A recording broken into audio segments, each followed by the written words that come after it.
सुमनसवन्दित सुन्दरि माधवि चन्द्र सहोदरि हेममयि मुनिगणवन्दित मोक्षप्रदायिनि मञ्जुळवासिनि वेदनुते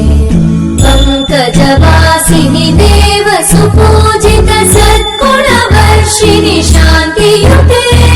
जय जय हे मधुसूदन कामिनि आदिलक्ष्मि जय पालय माम्